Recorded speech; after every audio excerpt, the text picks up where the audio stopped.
He thought language was power, until someone used it to expose him. The dining room glowed under warm amber light, polished mahogany reflecting crystal glasses and silverware aligned with obsessive precision, every detail whispering wealth, control, and expectation. And at the center of it all sat Vincent Moretti, a man who never raised his voice, yet somehow owned every inch of silence around him. His presence enough to make conversations shrink and laughter feel like permission rather than instinct. And just behind him, moving quietly enough to be forgotten, but precisely enough to be noticed if one chose to look, was Ava Carter, the newest addition to the household staff. Her posture straight but unassuming, her eyes lowered just enough to signal respect without inviting attention, the kind of presence designed to disappear, and that was exactly how Vincent preferred it.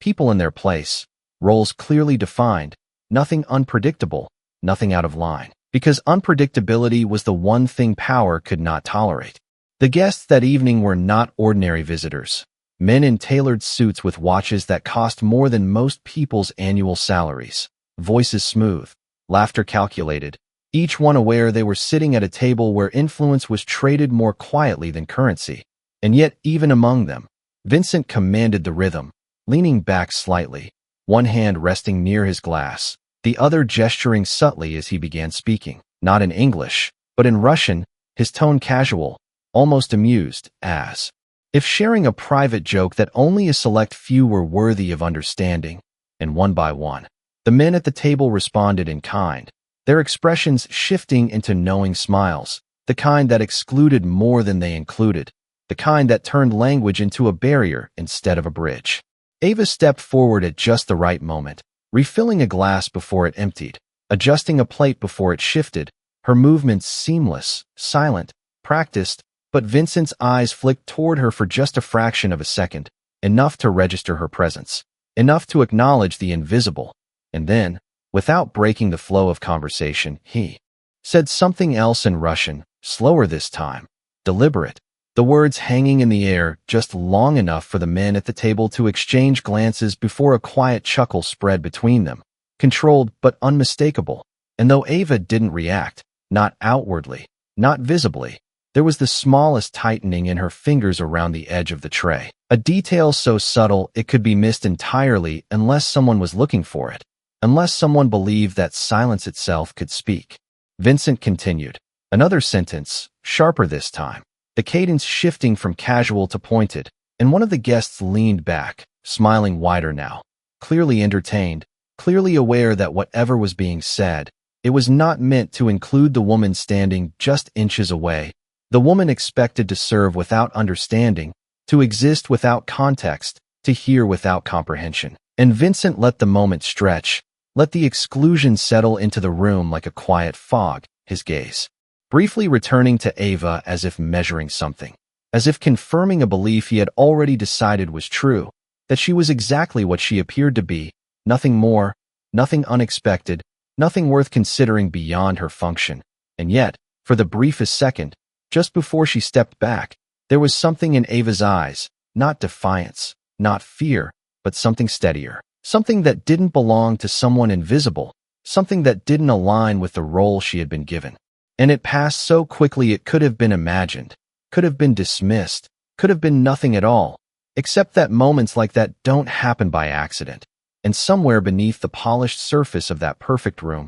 something had already begun to shift, quietly, invisibly, and completely beyond Vincent Moretti's control. The laughter did not rise loudly, but it lingered just long enough to define the hierarchy in the room, and Vincent allowed it to settle, his fingers lightly tapping against the rim of his glass, as if keeping time with a rhythm only he controlled. While Ava stepped back into her position near the wall, her presence once again reduced to something decorative, something functional, something expected to exist without influence. And yet there was a difference now, something subtle in the air, something that had not been there when the evening began, because silence, when it stretches too long, stops being invisible and starts becoming a statement. Vincent leaned forward slightly, continuing in Russian, his voice smooth, deliberate, every word placed with intention, and though the men around him responded with interest, their attention was divided, drawn not just to what he was saying, but to the quiet tension that had begun to form at the edges of the room, the kind that does not announce itself, but makes itself known through small shifts, through glances that linger a second too long, through the awareness that something unspoken is waiting to surface. Ava moved again, refilling another glass, her hands steady, her expression neutral, but her timing had changed, not enough to be obvious, just enough to suggest awareness, as if she was not simply reacting to the flow of the evening, but anticipating it. And Vincent noticed, because he always noticed, because control required attention to detail, and detail was where power either held or slipped. And for the first time that night, his gaze followed her movement a fraction longer than necessary, studying rather than dismissing, calculating rather than assuming. One of the guests spoke, also in Russian, his tone lighter, almost teasing, and Vincent responded with a short phrase that drew another round of restrained amusement. But this time the laughter felt thinner, less certain, as if the moment was repeating itself without the same effect, as if something had disrupted the balance they had established, and Vincent's expression shifted almost imperceptibly, not irritation, not yet, but curiosity edged with something sharper, something more focused. And he set his glass down with quiet precision before speaking again, slower now, his words clearer, more deliberate, as if testing something, as if placing a piece on a board to see how it would be received. Ava paused just behind his chair, close enough to hear every syllable, close enough to understand if she chose to. And, for a second that stretched just beyond comfort, she did not move, she did not step away, she did not retreat into invisibility. And that stillness drew attention, subtle but undeniable, because stillness in a room like this is never empty. It is always a decision. Vincent turned his head slightly, not fully, just enough to acknowledge her presence without granting it significance, and spoke again in Russian, this time with a tone that carried an edge beneath its calm surface, a statement crafted not just to be heard, but to provoke, to define, to reinforce the invisible line between those who belonged at the table and those who did not. And the room seemed to hold its breath, not dramatically, not obviously, but enough that the next moment would matter. Enough that whatever came next would not go unnoticed. And Ava, standing exactly where she was expected to stand, exactly where she was meant to remain unseen, lifted her gaze just slightly, not enough to challenge, not enough to disrupt, but enough to reveal that she was no longer simply present, she was aware, and awareness, once revealed, cannot be undone. The air in the room shifted in a way that could not be explained by sound alone, as if something invisible had moved into place, and no one could quite identify it, yet everyone felt it, and Vincent sensed it immediately, not as a threat, but as a disruption, something subtle enough to be ignored but precise enough to demand attention, and he did not like disruptions, especially the kind that came without warning. So he leaned back slightly in his chair, his posture relaxed but his eyes sharper. Now, studying Ava not as background but as a variable, something that needed to be understood before it could be controlled, and without raising his voice, without breaking the smooth rhythm of the evening, he spoke again in Russian, slower this time, each word pronounced with deliberate clarity, as if he were no longer speaking for the men at the table, but for the woman standing behind him, as if he wanted to make sure that even if she could not understand, she would feel the weight of it, the intention behind it, the quiet dismissal wrapped in elegance. One of the guests smirked, glancing briefly at Ava before looking back at Vincent, clearly expecting the moment to play out the same way it had before, expecting silence, expecting compliance, expecting the invisible to remain unseen. But Ava did not move, not immediately, her hands resting lightly against the tray she held, her posture still composed, still respectful. But there was a difference now, something steadier in the way she stood, something that suggested she was no longer reacting to the room, but observing it. And observation, when it comes from the wrong person, can feel like defiance even when it is silent. Vincent's gaze lingered on her a second longer, enough for the others to notice, enough for the attention of the table to shift ever so slightly in her direction, and then, almost casually, he added another sentence in Russian, this one shorter, sharper, carrying an edge that was no longer hidden behind politeness, and though the exact meaning remained locked behind the language, the tone alone was enough to draw a quiet ripple of amusement from the guests. the kind that assumes superiority. Without needing confirmation, the kind that thrives on exclusion. Ava's fingers tightened just slightly against the tray, not enough to draw attention, not enough to betray emotion, but enough to anchor her in the moment. And then, without rushing, without hesitation, she stepped forward, placing the tray down gently on the table with a soft, controlled motion that interrupted nothing yet changed everything. And for a brief second, no one spoke, not because they were silenced, but because something in her movement had redirected the rhythm of the room. Something had shifted the focus without asking permission. Vincent watched her closely now, no longer pretending disinterest, his expression unreadable but his attention absolute. And Ava, standing within the circle of power that had never been meant to include her, lifted her head just enough to meet his gaze, not as a challenge, not as a confrontation, but as an acknowledgement, a quiet declaration that she was no longer outside the moment, she was part of it. And when she finally spoke, her voice calm, measured, and unmistakably clear, it carried the same language that had filled the room moments before, but this time it did not belong to Vincent, it belonged to her. And the words, spoken in flawless Russian, landed with a precision that did not need volume to make itself known, because understanding, once revealed, does not ask for permission, it simply exists, and in that instant, the room did not erupt, it did not react loudly. It did something far more powerful. It went still, completely and undeniably. Still, as if every person present had realized at the same moment that the balance they had taken for granted had just been rewritten, and Vincent Moretti, a man who controlled everything around him, found himself facing something he had not anticipated, not resistance, not rebellion, but something far more unsettling, someone who had been listening all along. The silence did not break. It deepened, stretching across the polished table like a weight no one had prepared to carry. And for a moment that felt longer than it was, no one reached for a glass. No one shifted in their seat, because the meaning of what had just happened was still settling into place, still rearranging the assumptions that had existed only seconds before. And Vincent remained completely still, his gaze locked on Ava, not with anger, not with shock, but with something far more precise, something that measured rather than reacted, because men like him did not lose control in public. They adapted, they recalculated, they turned unexpected moments into tests, and this, clearly, had become one. Ava did not look away, but she did not challenge either, her posture unchanged, her voice having already done what it needed to do. And now she returned to stillness, as if what she had just revealed required no defense, no explanation, no apology. And that restraint made the moment sharper,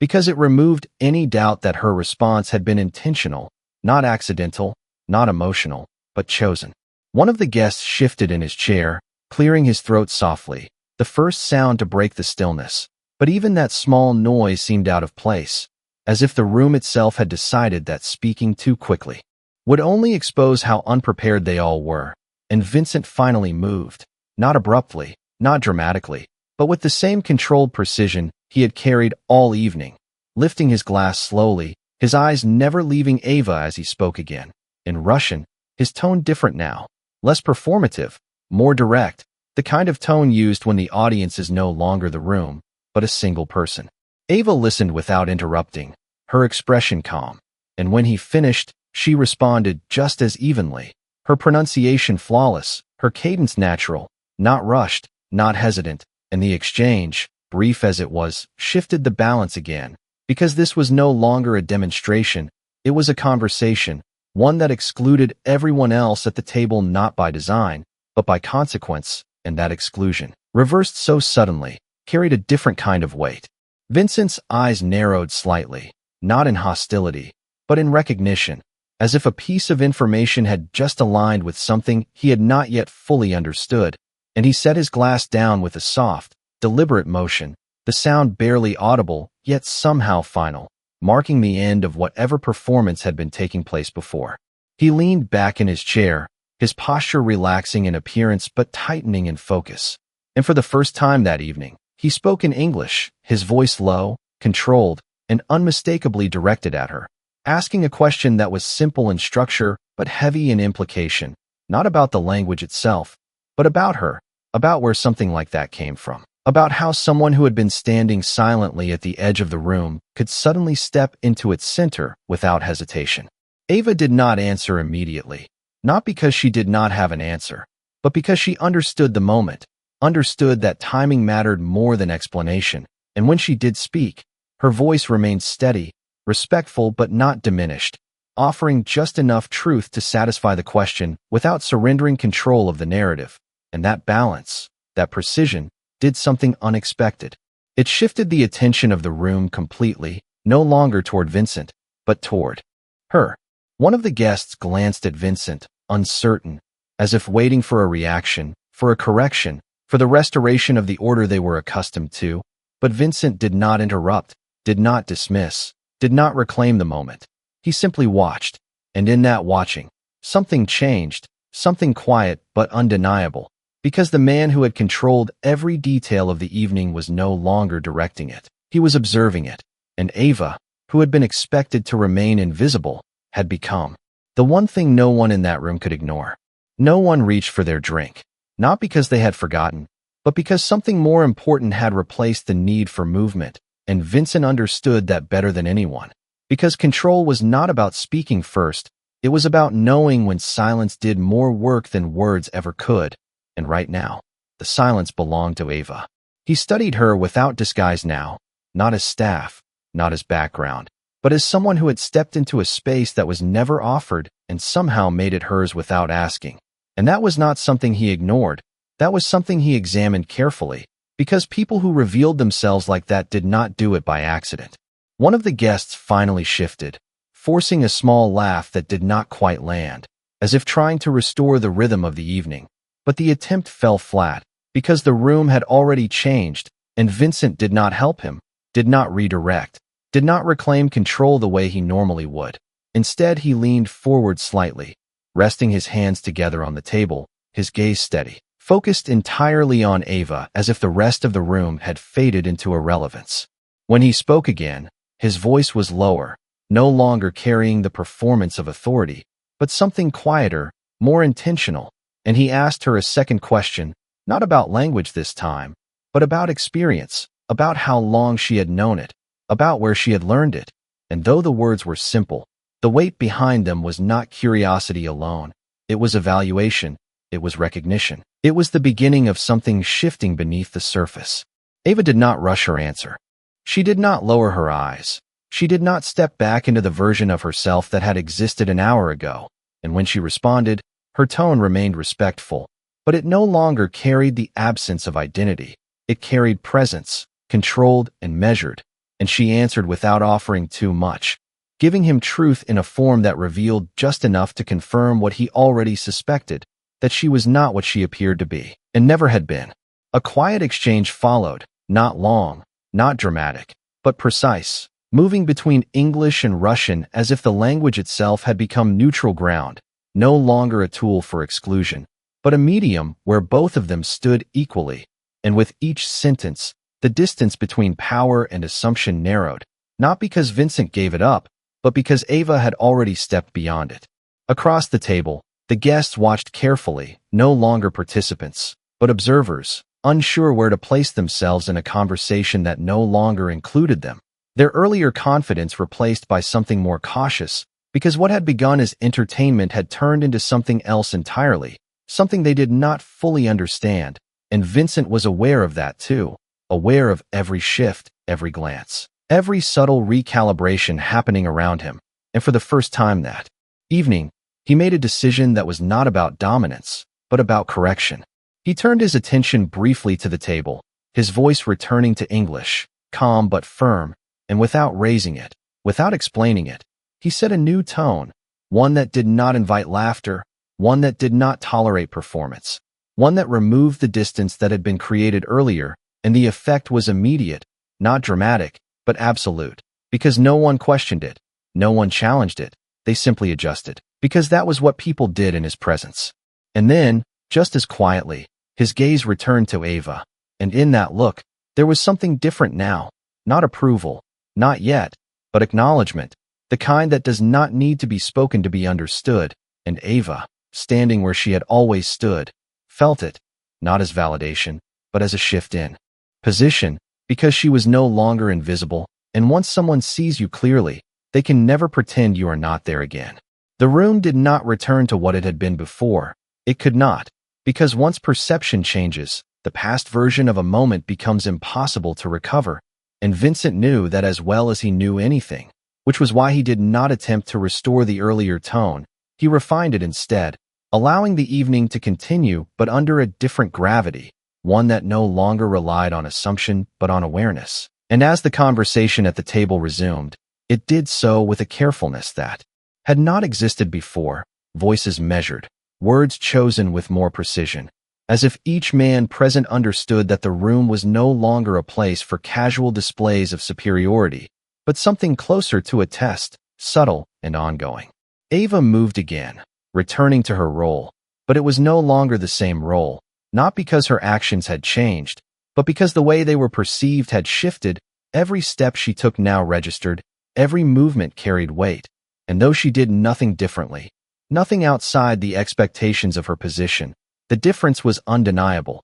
because attention had replaced dismissal, and attention, once given, cannot be withdrawn without effort. Vincent watched this without appearing to watch, his focus divided between the conversation and the quiet adjustments happening around him. And after a moment, he spoke again, this time addressing one of the guests directly. But when he shifted into Russian, there was no laughter that followed, no shared amusement, because the context had been removed. The language no longer served as a barrier, and the absence of that dynamic exposed something else, something less comfortable, something that required the speaker to stand on the content of his words rather than the advantage of who could understand them. The guest responded, his tone confident but slightly restrained, and Vincent listened, nodding once, before turning his attention back toward Ava, not abruptly, not disruptively, but with the same deliberate control that defined everything he did. And when he spoke again, it was in English, clear and direct,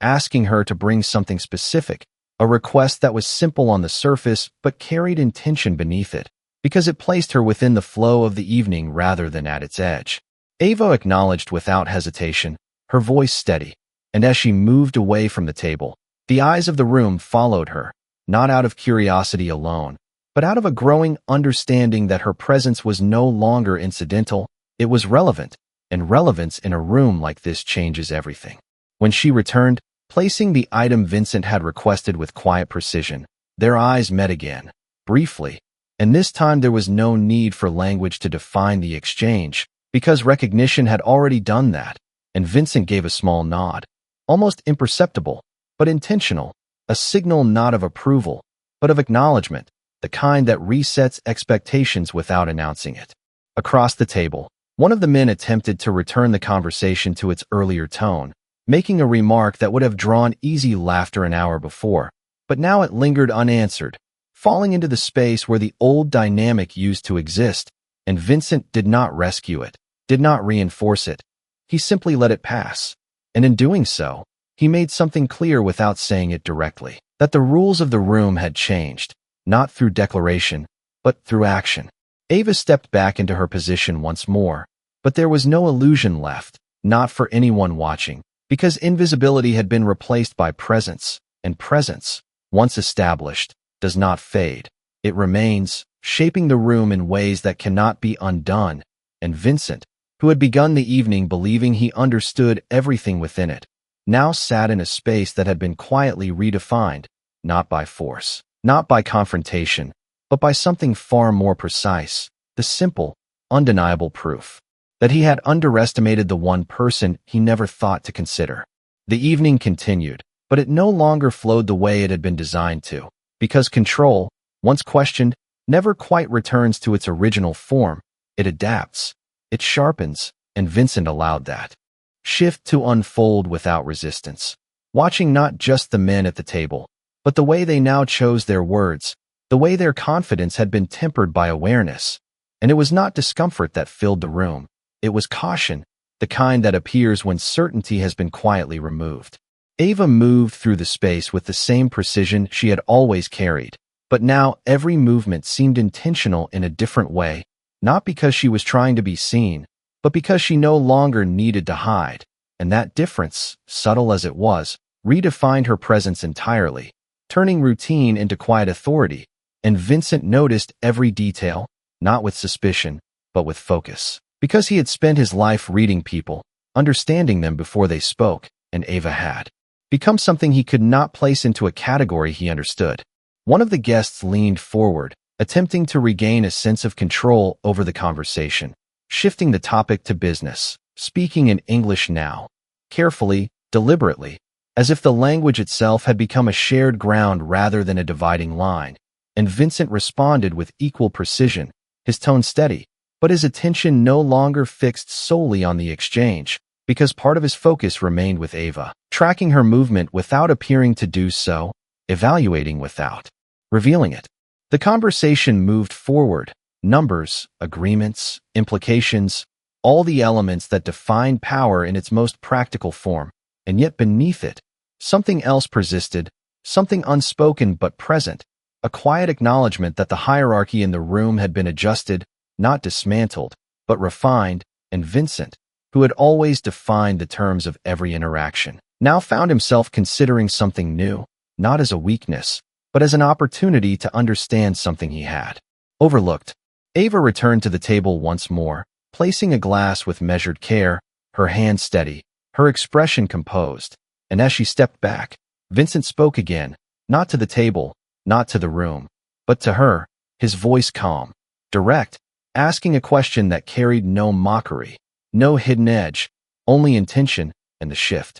was unmistakable, because this was no longer a test of her place, it was a recognition of her presence. Ava answered simply, her voice even, offering clarity without overexposure, and Vincent nodded once, absorbing the response, not reacting outwardly, but adjusting internally, recalibrating the assumptions he had carried into the evening. And across the table, the guests watched this exchange with a new kind of attention, no longer passive, no longer dismissive, but aware that something had changed in a way they could not reverse. One man glanced at Vincent, as if waiting for a signal, for direction, for the familiar structure to return, but Vincent did not provide it. He allowed the moment to stand as it was, uncorrected, and in doing so, he made something clear without stating it, that the dynamics of the room were no longer built on what people assumed, but on what had been revealed. Ava stepped back once again, returning to her place, but there was no illusion left in that movement,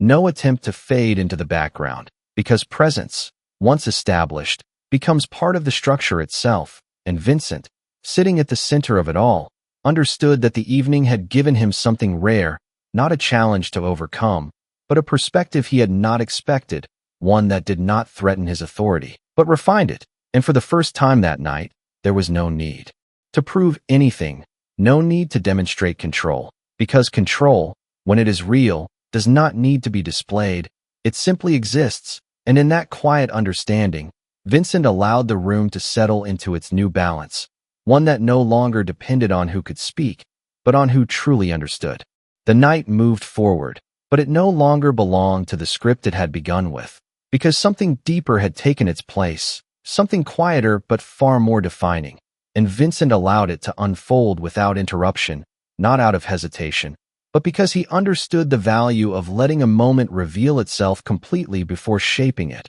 and the room, now settled into its new rhythm, reflected that understanding. Conversations more deliberate, gestures more restrained, every interaction carrying a layer of awareness that had not existed before. Ava continued her work with the same calm precision, but there was no trace of the earlier distance, no invisible barrier separating her from the rest of the room, because that boundary had already been crossed, not through force, but through clarity, and clarity has a way of making everything else unnecessary. One of the guests attempted again to introduce a lighter tone, offering a comment that might have once been met with easy agreement, but this time it lingered unanswered, not rejected, not challenged, simply unmet, and in that quiet absence of response, the room defined its new standard, one where respect was no longer assumed by position, but earned through presence. Vincent observed this without overt reaction, his attention moving between the table and Ava,